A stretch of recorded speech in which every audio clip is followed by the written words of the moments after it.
Bueno, Génesis 3:15. Esa, hijos, es una profecía, mejor dicho, no es una maldición, es una profecía que Dios dice, se conoce como el protoevangelio. ¿Qué es el protoevangelio? La palabra proto significa primero. Entonces, eso es como, así se conoce como el protoevangelio, como una forma velada de cómo iba a ser ya esa enemistad que iba a haber entre la serpiente y la mujer. Recuerden que eso que acaba de leer nuestra hermana, ¿cómo se llama usted, hija? Mayra, que acaba de leer Mayra, es después de que ocurrió aquel pecado de Adán y Eva.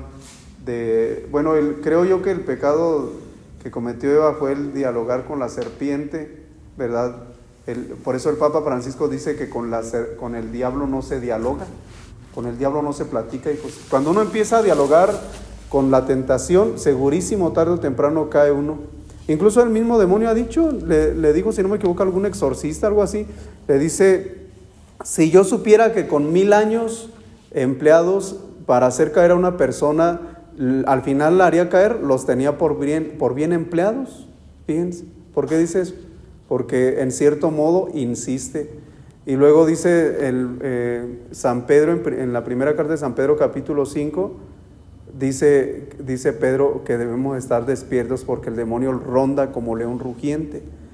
Bueno, entonces después de ese diálogo que comete Eva con la serpiente, es cuando ya se empiezan a echar la culpa.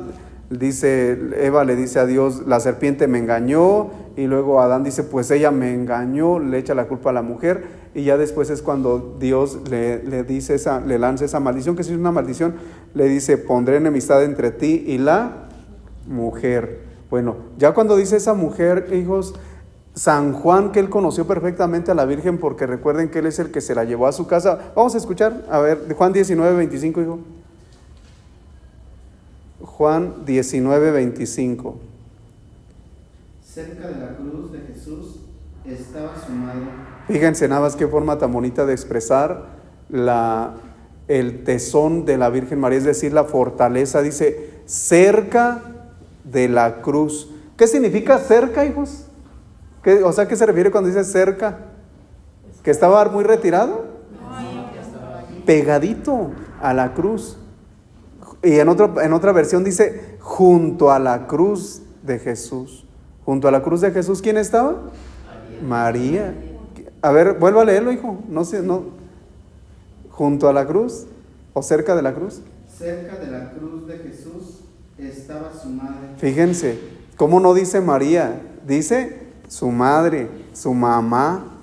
Estaba con él. Dice San Luis que la Virgen María se presentó estaba en ese momento ahí porque ella lo estaba ofreciendo a Jesús en sacrificio. Y si ofreció a Jesús en sacrificio, hijos, entonces a nosotros, ¿cómo nos va a ofrecer? ¿Con puras, qué? ¿Con una pijama de seda o cómo, don Polo? Pues nos va a ofrecer igual como ofreció a Jesús, hijos. Así igualito. ¿Y cómo ofreció a Jesús? Jesús, ¿cómo estaba ahí? ¿Cómo estaba en la cruz? ¿Estaba bien cambiadito o cómo estaba? Pues así lo ofreció a Jesús, hijos.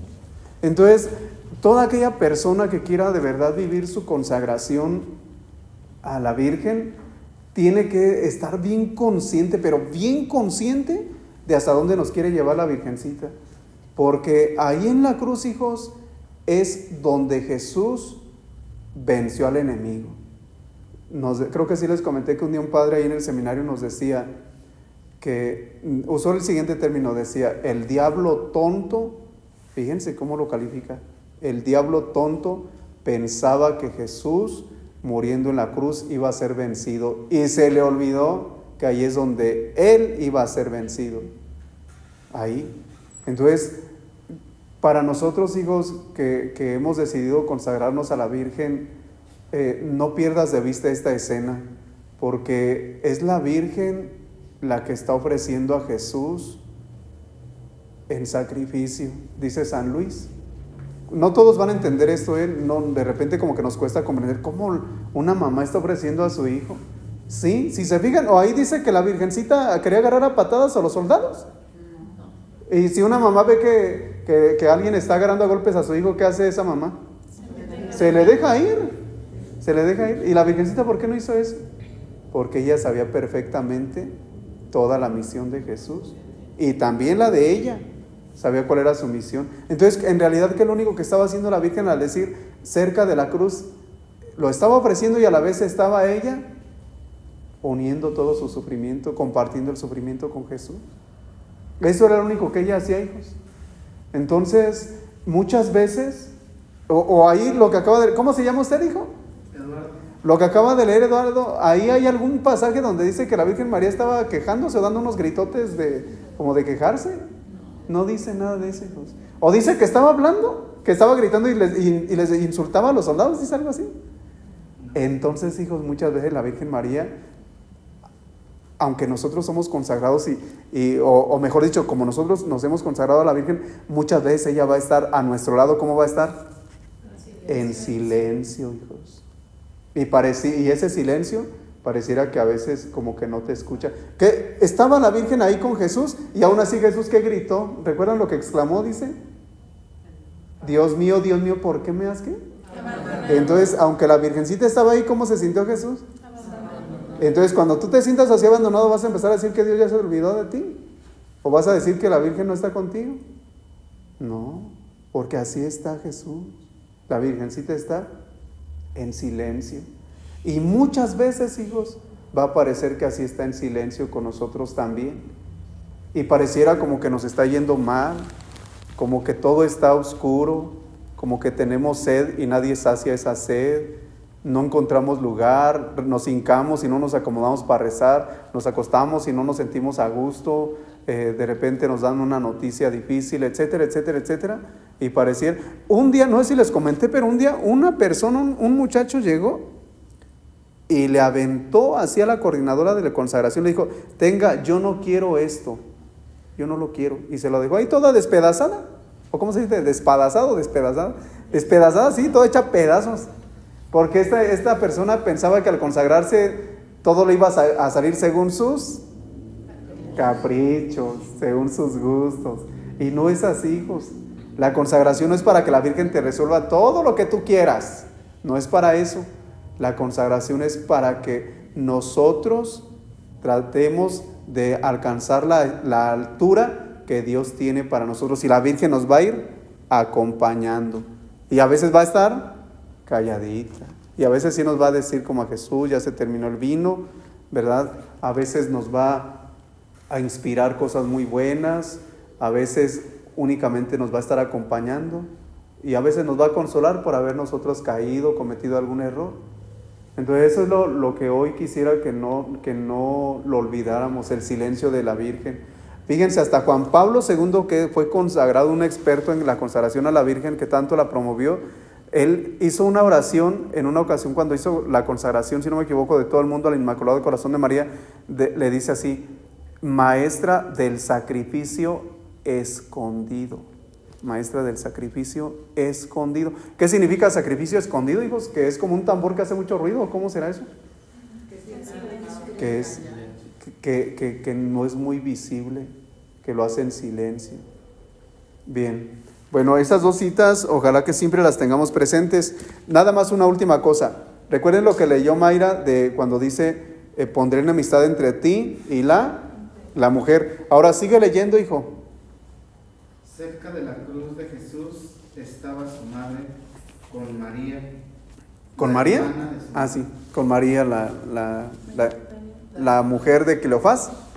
¿O de quién? ¿O qué dice? Hermana de su madre, esposa de Cleofás. Ándale. ¿Y luego? Y María de Magdala. Jesús, al ver a la madre y junto a ella al discípulo que más quería, dijo a la madre, mujer. Hasta ahí. Fíjense cómo le dice Jesús a la Virgencita. No le dice mamá, le dice ¿cómo? Mujer. Para denotar, hijos, que ella era esa mujer que se veía acá en el Génesis. Y también, si ustedes leen el Evangelio de San Juan en el capítulo 2, cuando el primer milagro en las bodas de Caná, de igual manera cuando la Virgen le dice a Jesús que ya no tienen vino, él también responde con esa palabra, mujer. Porque Jesús nos estaba reafirmando, hijos, todo el plan de salvación, mejor dicho, todo el papel que María, que nuestra mamá, iba a jugar en la historia de la salvación. Y por eso todo aquel que quiera de verdad vivir esta consagración a la Virgen, hijos, tiene que hacer lo que hizo el discípulo amado. ¿Qué dice ahí después, hijo? Ahí tienes a tu hijo. Luego. Después dijo al discípulo, ahí tienes a tu madre. Y miren lo que hizo el discípulo. Siga leyendo, hijo. Y desde aquel momento el discípulo se la llevó a su casa. Ahora, fíjense bien, desde aquel momento el discípulo se la llevó a su casa. Ese evangelio que está leyendo, hijos, ¿de quién es? De Juan. O sea, observen cómo el mismo Juan, él mismo quería dejarnos ese legado, como diciendo, desde ese día yo me la llevé a mi casa. Y es el que escribió el último libro de la Biblia, es el que escribió el libro del Apocalipsis, y se llama Tetramorfo. Son, creo que sí les llegué a comentar esto, ¿no? Lo del tetramorfo. ¿Alguien recuerda lo del tetramorfo? ¿No? ¿No? Ok, se los voy a decir nuevamente por si se les olvidó. Miren, lo del tetramorfo es que a los 4 evangelistas, Mateo, Marcos, Lucas y Juan, a ver, repítanlos. Mateo, Marcos, Lucas y Juan. Ok, de esos 4, esos 4 son los evangelistas. Ellos son los que hablaron de Jesús, los que escribieron todos los dichos y hechos de Jesús, etcétera, etcétera. Bueno, de esos el primer evangelio es Marcos, de ahí Mateo y Lucas tomaron algunas referencias para hacer su evangelio, pero quiero llegar a lo siguiente. Cada uno de ellos, hijos, en el libro del Apocalipsis y en el libro del profeta Daniel, están representados con animales. Por ejemplo, Marcos está representado con un león, Lucas con un toro, Mateo no es bueno, sí es un animal, pero un animal racional, es un ser humano con alas. Y Juan está representado con un águila. Así, hay muchos templos donde está representado así se llama así tetramorfo, las 4 formas en las que se representan a los evangelistas. Y no es casualidad que Juan haya sido representado con un águila. Tú en donde sea que veas en la iglesia un águila, segurísimo se está representando a Juan. Y si ustedes han leído algo, han escuchado hablar algo de las águilas, de las características que tienen, son animales, hijos, demasiado sagaces para ubicar a sus presas. Dicen que tienen una capacidad para ver hasta kilómetros y kilómetros de distancia.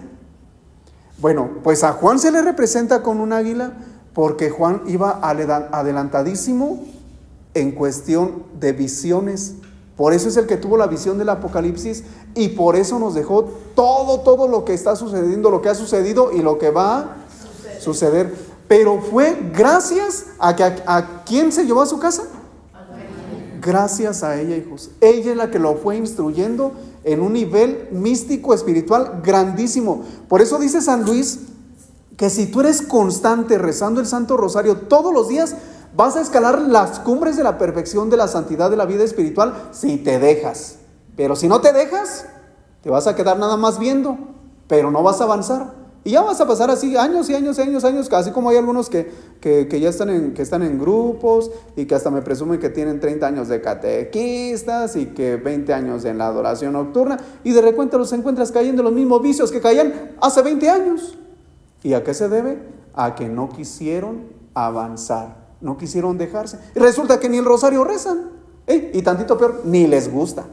No les gusta rezar el rosario. Y entonces, ¿cómo vamos a avanzar?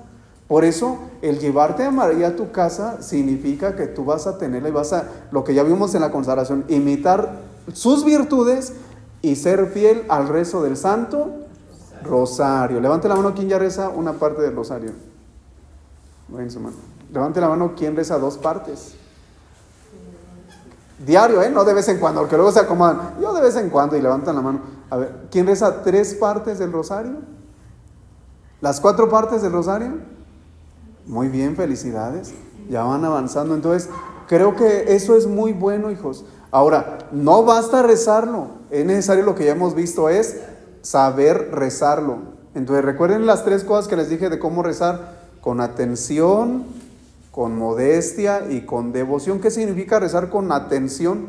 Significa que por lo menos estar esforzándote por rechazar todas las distracciones. Ahora, en el tiempo que estemos rezando y que lleguen las distracciones, hijos, en todo ese tiempo, si no pudiste rezar el rosario sin distracciones, ¿ya no te sirvió el rosario?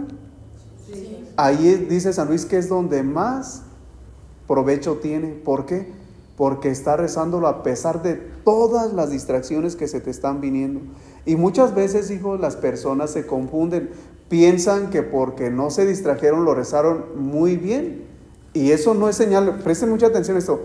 El no tener distracciones no es señal de que vayas bien. ¿Por qué? Porque en cualquier momento te llegan las distracciones, y si estás acostumbrado a no tener distracciones, te vas a empezar a sentir mal porque empezaste a tener muchas distracciones y vas a pensar como que algo no está bien en tu vida, y de repente hasta perturbaciones, todo triste. Ay, yo antes no pensaba así, yo antes rezaba y casi me elevaba, y ahora ¿por qué vienen tantas distracciones?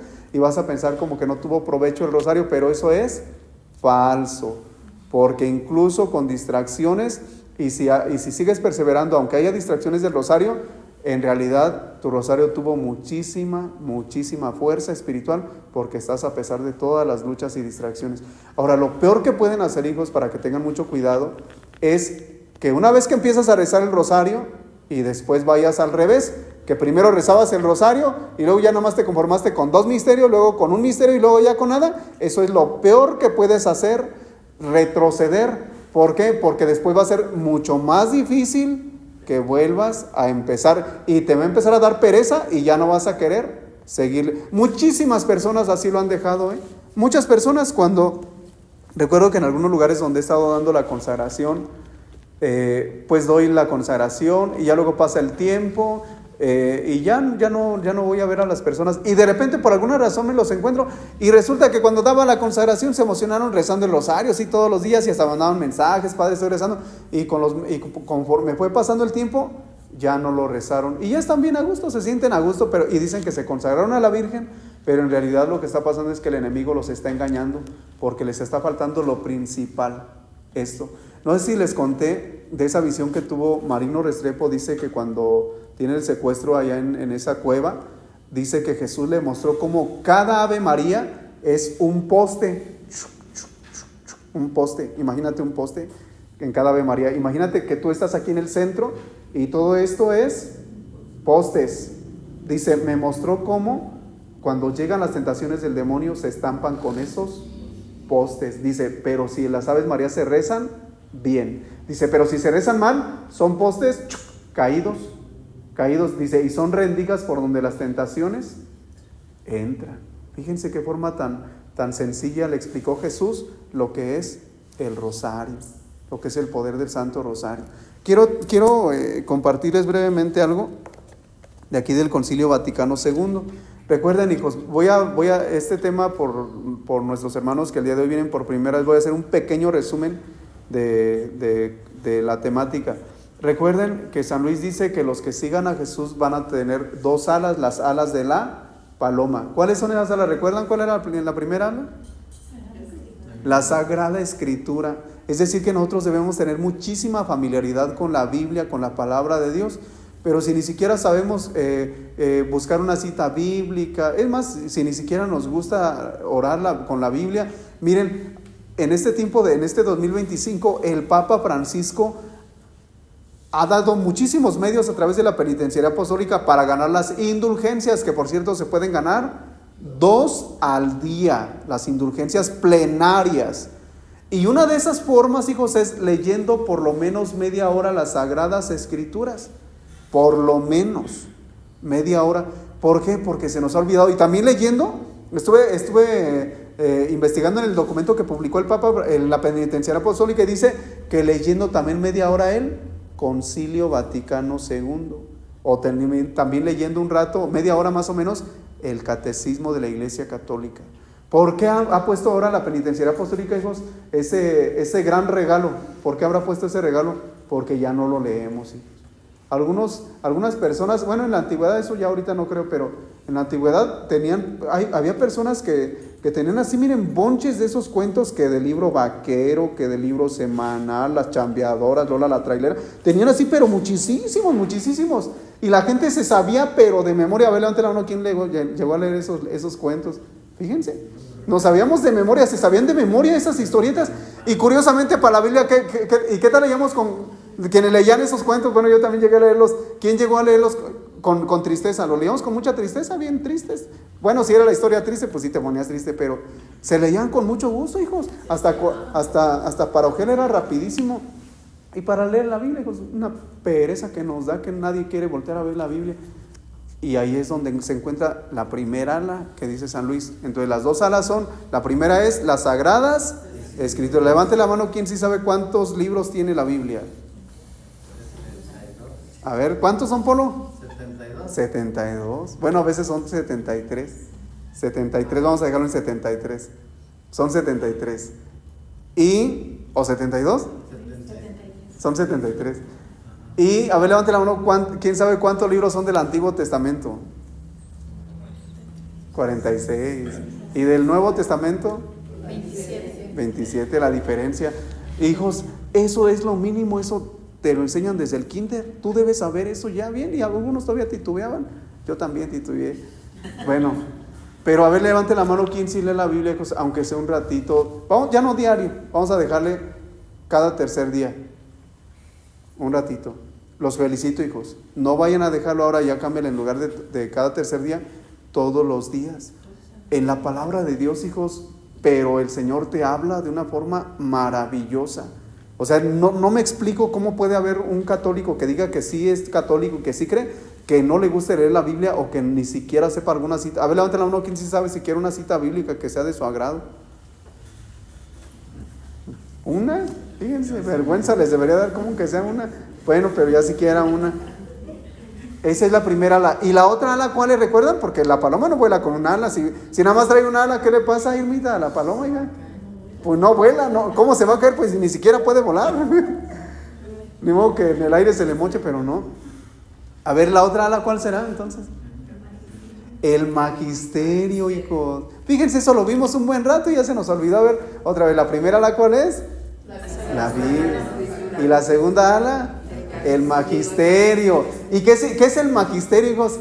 Es la voz del Papa y de los obispos cuando hacen documentos como en este caso el Concilio Vaticano II, el Catecismo de la Iglesia Católica, las encíclicas de los papas, todo eso, el Catecismo de la Iglesia Católica también, todo eso, hijos, es palabra de Dios, es la palabra de Dios pero interpretada. ¿Por qué es importantísimo esto, hijos? Les pongo un ejemplo para que vean. Miren, por ejemplo, hace un tiempo escuché una persona que decía que Jesucristo era mitad Dios y mitad hombre. ¿Qué dicen ustedes? ¿Si es verdad o no es verdad?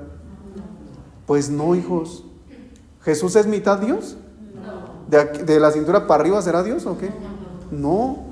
O del lado izquierdo, todo el lado izquierdo será Dios. No es mitad Dios y mitad hombre, hijos. Es verdadero Dios completito, hijos, completito. Y verdadero hombre, completito, exactamente, totalmente verdadero hombre.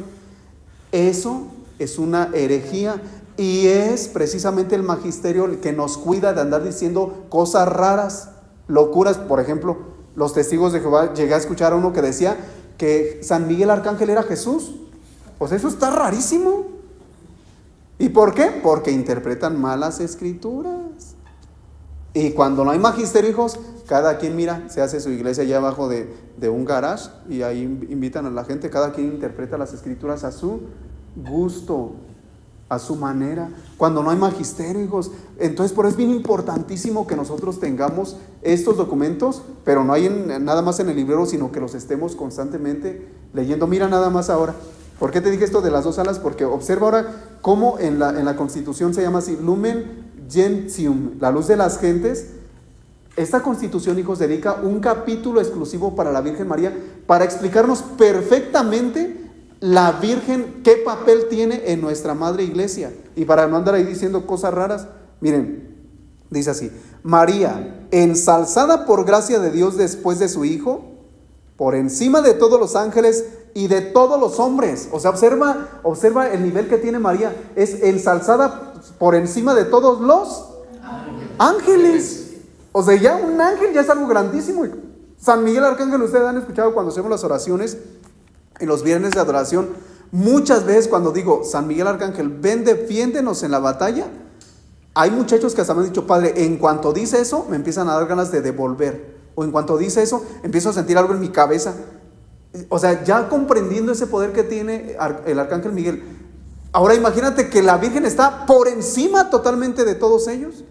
O sea, es algo grandísimo y que el magisterio está diciendo. Mira lo que dice después: por ser Madre Santísima de Dios, que tomó parte en los misterios de Cristo, es justamente honrada por la Iglesia con un culto especial. ¿Qué significa culto especial, hijos? Que no es común, que es algo más, que es algo que quizá nuestra mente, hijos, yo creo que lo vamos a comprender hasta el día que muramos. Vamos a comprender qué papel tan grande tenía nuestra mamá. Miren, se me viene a la mente algo que que escuché una vez de la doctora Gloria Polo. ¿Han oído hablar de ella, no? Esta mujer que, quien no ha visto su testimonio, estaría bien que lo escuchara, hijos. Lo han aprobado muchos obispos y es bueno porque es muy enriquecedor, sobre todo para este tiempo en el que a veces dudamos de qué hay del otro lado de acá, ¿verdad? De qué hay después de nuestra muerte. Y más si a eso le echan todo el consumismo, el materialismo. Muchísimas personas, hijos, están tan ilusionadas con este mundo que para ellos la peor desgracia es partir de acá. O sea, es lo peor que les puede pasar. Y para un católico sí será lo peor, hija. ¿Cómo ve? ¿Debería de ser qué? Lo mejor. Lo mejor. Ya irnos de aquí, miren, se acabaron las tentaciones, hijos. Se acabaron las tentaciones. Esta carne tan llena de pecados y de inclinada a hacer el mal, andar de tragona y de chismosa y de envidiosa y de todo eso. Y ya cuando uno se muere, hijo, se acabó todo eso. Se acabó. Entonces para nosotros debe ser una bendición. Estaba leyendo hace tiempo la vida del cura de Ars. Este cuate, qué bárbaro, cómo hacía sus ayunos, el rosario, con una alegría se entregaba a la gente. ¿Cómo duró tanto tiempo así comiendo bien poquito? Se levantaba a las 12 de la mañana, empezaba a confesar desde las 12 de la mañana y se dormía a las 12 de la noche. Y luego creo que sí les dije, ¿no?, que hasta engañaba a su cuerpo. Le decía: esqueleto, si te portas bien, te voy a dar 3 horas de sueño para que duermas bien. Fíjense. Y llegaban las 2 de la mañana y decía: te engañé, y órale para arriba. Y nosotros es al revés, hijos. Nuestra carne es la que nos engaña. Decimos: mañana me voy a levantar a rezar a las 5 de la mañana, y de repente te engañé, hasta las 8 te levantas.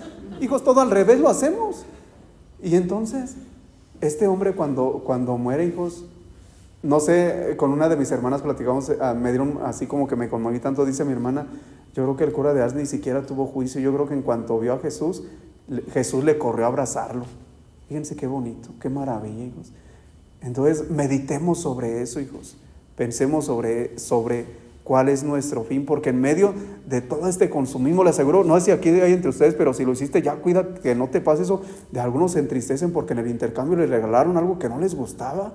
O sea, imagínate cosas tan ridículas. Andar bien triste que porque no te dieron lo que querías en el intercambio. Eso es algo ridículo, hijos, pero sucede, y en personas que según son de iglesia. Ay, yo sí compré, yo sí gasté mi dinero para un regalo, y mira que me regalaron una tacilla ahí de Winnie, pues no sé qué, hasta quejándonos por eso, hijos. O sea, cuando sucede toda esa situación, habla de que tenemos una vida espiritual como muy, muy raquítica, cuando andamos ahí de peleoneros, peleándonos por cualquier cosa, hasta porque dejaron la mayonesa encima de la mesa. Tantas cosas, hijos, que dice uno: esto es ridículo. O sea, la gente se está yendo al infierno y uno peleándose por una mayonesa ahí en la mesa, imagínense. ¿Eso no sucederá en las familias, que se peleen por las mayonesas? Puede ser que sí, hijos. Un día una muchacha en la combi se estaba peleando hasta por 50 centavos. Es que a veces, hijos, nos dejamos llevar por todo este materialismo y no vemos lo que hay más allá. Bueno, ¿y esto a propósito de qué fue? No sé, pero el Señor quería que lo escucharan. Bueno, vamos a seguir. ¿Cómo? Dijo que tratáramos de escuchar el testimonio de quién. De Gloria Polo, de la doctora Gloria Polo. Y ella dice que cuando estaba precisamente en el velorio de su sobrino, no sé si recuerden que ella sale de la universidad con su sobrino, estaba haciendo una especialidad y le cae un rayo, y entonces ella cuenta, no recuerdo si de su sobrino o de un familiar que había fallecido, y dice que Jesús le muestra lo que está ocurriendo en un velorio, y dice que la Virgencita anda corriendo por todos lados recogiendo las oraciones de cada persona en forma de luz para presentarlas a Dios y que tenga misericordia de esa persona. Imagínense, hijos, o sea, qué maravilla que la Virgencita anda recorriendo, juntando todas las oraciones en forma de ¿qué? Eso no se les olvide, en forma de luz. ¿Por qué en forma de luz? Porque recuerden que dice Jesús que aquí hay un príncipe, que es el príncipe de las tinieblas. Y entonces, cuando morimos, ya estos focos, ¿sí nos alumbrarán estos focos? No. ¿El sol? No. Ni la luna, hijos. Lo que nos alumbra es la luz que nosotros hayamos acumulado de las buenas acciones. Esa es la luz. Y entonces, hijos, cuando nosotros se despegue el alma de nuestro cuerpo, vamos a entrar a un mundo de oscuridad. Y si nosotros no llevamos bastante luz, mira, vamos a andar como locos ahí chocando en las paredes. Por eso luego hay algunos que dicen que andan espantando. ¿Por qué? Porque no tenemos fuerza para irnos a la luz.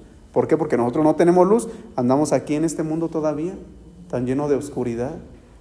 Y por eso la doctora dice que vio a la Virgen recogiendo las oraciones, porque esas oraciones son luz para esa persona. Por eso nunca, hijos, nunca cometamos ese error de ir a un velorio y tú estar echándote café con piquete y estar preguntando hasta de qué murió la persona y no sé qué. Muchísimas cosas en lugar de estar ahí en silencio en oración. Aunque todos estén ahí con sus carcajadas, tú ahí escondidita rezando y rezando por la persona. Es de las 14 obras de misericordia, hijos. Enterrar a los muertos. Y enterrarlos, pues no. Entonces enterrarlos, présteme una pala, vamos a hacer un hoyo para ayudar a enterrarlo, va a hacer esta obra de misericordia. ¿A eso se refiere? No, acompañar con nuestra oración. Y si no vamos a ir a orar y a estar ahí en un ambiente espiritual, mejor no hay que ir, porque vamos a hacer piedra de tropiezo para otros, vamos a echar a perder lo que otros están haciendo bien. Entonces, hijos, por eso es bien importante que comprendamos cuál es el papel de nuestra mamá María en cada momento, en cada instante, ¿verdad? No sé si ustedes recuerden ese testimonio del libro de las glorias de María. Hay un testimonio de las glorias de María donde un hombre llega a su juicio y dice que ponen en la balanza, el demonio pone en la balanza todos sus pecados y todas sus malas obras. Y dice, y empieza a ganar peso todos los pecados de ese hombre. Y las de buenas obras, por allá le dijimos. Dice, pero de repente llegó la Virgen. También es en el secreto admirable de Santo Rosario. Dice, pero llegó la Virgen y colocó un rosario, que fue el único que había rezado bien esa persona, y cambió el peso de ese rosario bien hecho por el de sus pecados y sus malas obras. Por eso creo que nosotros debemos... hay un canto del padre Juan Andrés Barrera que dice, te queda María. ¿Lo han escuchado ese canto? Dice, cuando sientas que ya todo está perdido, cuando sientas que ya no tienes fuerzas para continuar, te queda María. Y con eso vamos a terminar el día de hoy. Nos queda María, ¿en qué forma, hijos? En que como estos son tiempos de mucho pecado, de mucha tentación, por todos lados, hijos, los espíritus inmundos nos estudian para ver por dónde nos van a hacer caer. Te estudian y no te hacen caer, se retiran y te vuelven a estudiar y después regresan con nuevas armas. Y si tú te quedaste con tus mismas armas durante toda la vida, te quedaste ahí con tus mismas armas y mira, los demonios sacaron nuevas formas de hacerte caer y te engañaron. Y ahí te van haciendo caer. Y así muchas personas van por la vida acostumbrados al pecado mortal. Nosotros sí nacimos para cometer pecado mortal. ¿Siempre, Rosita? ¿Cómo ve usted, hija? ¿Sí nacimos para cometer siempre pecado mortal? No, nosotros no nacimos para eso. Entonces el pecado mortal no es de nosotros, para que no se les olvide. El pecado mortal, hijos, nosotros lo podemos resistir si somos fieles a la Virgen y si la invocamos y no acomodarnos de a pechito. Porque para eso, miren, somos buenísimos, nos acomodamos y hasta nos hacemos los valientes, decimos, yo sí aguanto, yo sí puedo, yo puedo soportar con paciencia esto, yo puedo sobrellevarlo, y cuando menos sientes, mira, ya estamos revolcándonos. Por eso aprendamos de Santa Teresita del Niño Jesús. Dicen que ella misma lo dice en ese librito de Historia de un Alma, que cuando un día llegó la tentación bien fuerte de una superiora y dice, me iba a echar en cara, me iba a regañar de ciertas cosas y yo sabía que no iba a soportar, me iba a empezar a justificar. Dice, mejor lo que dice es y alejarme de ahí para no caer en esa tentación de yo empezar también a justificarme. Por eso nosotros debemos ser muy valientes. Imitemos a estos santos, hijos, que se echaban a correr cuando había tentaciones, y principalmente en el de la impureza. En el de la impureza, hijos, ni coquetear ni tantitito, ni con la mirada con el enemigo, porque mira, ahí caemos y ahí quedamos. Seamos muy valientes para echarnos a correr, porque el trabajo es que empezamos a engancharnos con un mensajito, con unas palabritas y mira, se vino abajo todo lo que habíamos construido. Y es volver a empezar, porque recuerda que cada pecado mortal que tú cometes, pierdes totalmente, dice el Catecismo de la Iglesia Católica, que perdemos totalmente todo lo que habíamos ganado, tus buenas obras y todo, y es volver a empezar. Claro que nosotros tenemos una bendición bien grande, que es consagrados a la Virgen, y la Virgencita nos guarda, dice San Luis, que nos guarda todas las buenas obras para que en cuanto decidamos volver a la gracia de Dios, nuevamente se nos devuelven todas esas bendiciones y podemos continuar. Por eso es una maravilla la consagración a la Virgen. Al menos en lo personal, digo, yo ya no quisiera meterme en más rollos de otras espiritualidades raras que de repente no entiendo. No digo que sean malas, nada más digo que son raras porque no entiendo. ¿Para qué me meto en esos rollos? Mejor un camino fácil, corto y seguro y perfecto, como es María. Cierren sus ojitos. Vamos a hacer un cantito a la Virgencita. Contempla ahora el quinto misterio de gozo, cuando encuentra a la Virgen a Jesús y se dan un abrazo, y Jesús 12 años y vuelve con ellos. Contempla cómo se están dando ese abrazo. Abrázame, Madre de Dios, abrázame, Madre de Dios, abrázame, Madre de Dios, abrázame, abrázame, abrázame, Madre de Dios, oh, Madre de Dios, abrázame, Madre de Dios, abrázame, y no me sueltes, fuerte, y no me sueltes, y no me sueltes, y no me sueltes, Madre de Dios. Última vez. Y no me sueltes, y no me sueltes, y no me sueltes, Madre de Dios. Gloria al Padre, y al Hijo, y al Espíritu Santo.